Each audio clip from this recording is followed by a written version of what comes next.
Today we're looking at lesson 2.4. So your date over there, this is equations with variables on both sides, and that means both sides of the equation. Alright, so a couple examples on this slide to talk through. First, when you solve an equation, if you have any distributing to do, that's the first thing you're going to want to take care of. How do you know if you have any distributing? If you notice this equation on the right has a set of parentheses. If you see parentheses in your equation, that's where you're going to distribute before you do any simplifying or solving. But this equation on the left, 7k equals 4k plus 15, no parentheses. So let's go ahead and get those k's on the same side. So how would you get the 7k and the 4k together? You can't just add them together and say, well, that makes 11k's. The problem is they're on opposite sides of the equation. So you can use addition or subtraction to get them to the same side. In this case, I think it's easiest to move the 4k. So that's a positive 4k. What's going to make it cancel is a negative 4k. So we're subtracting 4k from both sides, because 4k minus 4k equals 0. 7k minus 4k is 3k, equal to 15. And now that you have your k's together, you can go ahead and do any solving. 3k equals 15. Go ahead, k is being multiplied by 3, so divide by 3 on both sides, and k is equal to 5. Alright, next example, this is the one we talked about. If you have any distributing to do, you want to go ahead and take care of that first. So 2 times y is 2y. 2 times a positive 6 is a positive 12. Bring down your equals and your 3y. So now you want to get your y's on the same side. What you want to try to avoid, I could take this 3y and subtract 3y from both sides. There's nothing wrong with doing that. What happens is when these cancel on the right, you have to actually keep your equal sign in the same spot, and you would have to write a number there. I see a lot of students just not quite realize that 3y minus 3y is technically a 0, so you'd have to write a 0 in there. So if you move something to the other side and you have nothing left on that side of your equal sign, just make sure you put a 0. You still would get the right answer. You might have an extra step or two in this one. But what I would do, let's see, oh, here we go, is instead of subtracting 3y,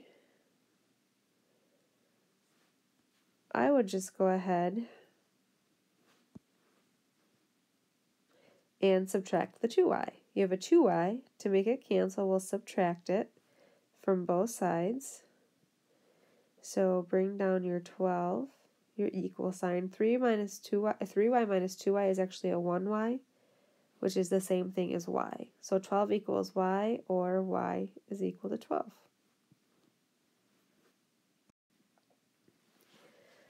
Okay, this next example, we can see that it has fractions, and we've been going over a fraction trick a little bit.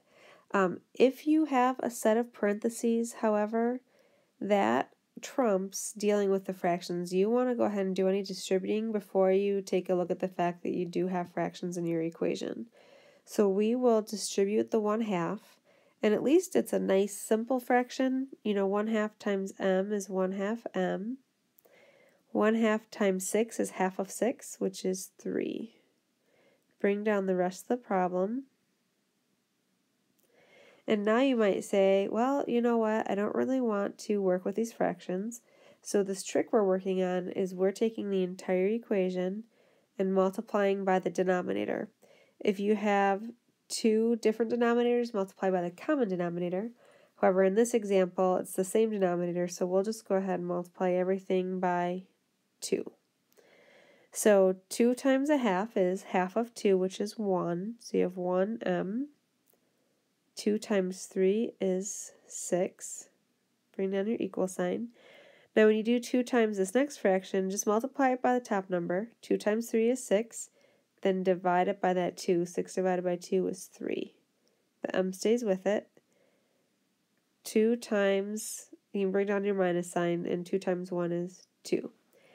And that trick is just so nice because it leaves us with an equation without the fractions.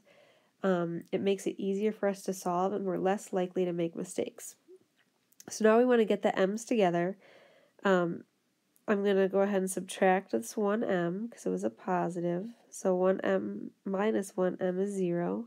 Those cancel, bring down your 6 equals 3m minus 1m is 2m minus 2. Now we just have a two-step equation to solve. So go to the side where the m is, over here. Take care of that addition or subtraction first, so we can add 2. We were subtracting 2, the opposite is adding.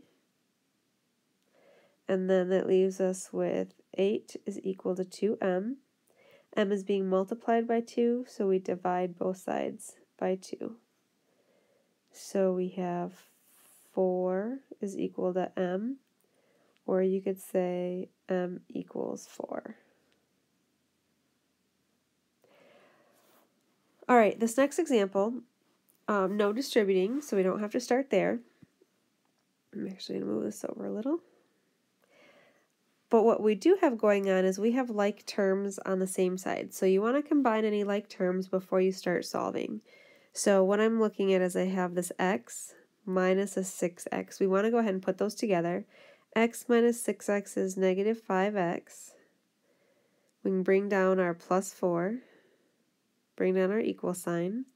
Then we look at the other side and I can see that I have these two to combine. 6 minus 2 is 4. And then just bring down your minus 5x. All right, we want to get those x's on the same side. So it's a negative 5x. I'm going to add 5x to both sides, add it to its like term. Now negative 5x on the left side plus 5x cancels.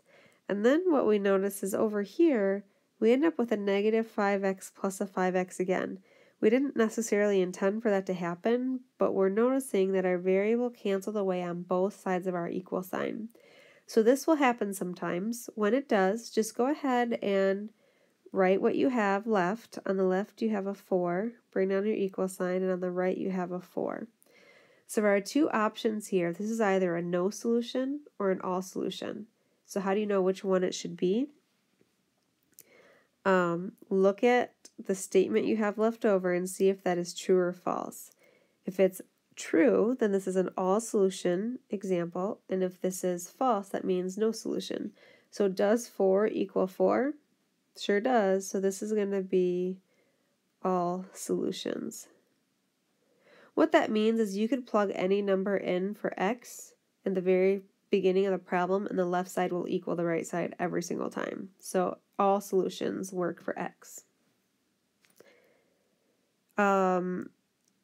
You will see a no solution example in the other videos you have to watch. But for example, let's say instead of 4 equals 4, it said 2 equals 4. If those were the two numbers you had left over, does 2 equal a 4? Nope. So that's when you would write no solution. And what that means is that there's not any number that you could plug in for x that would make the left side equal the right side.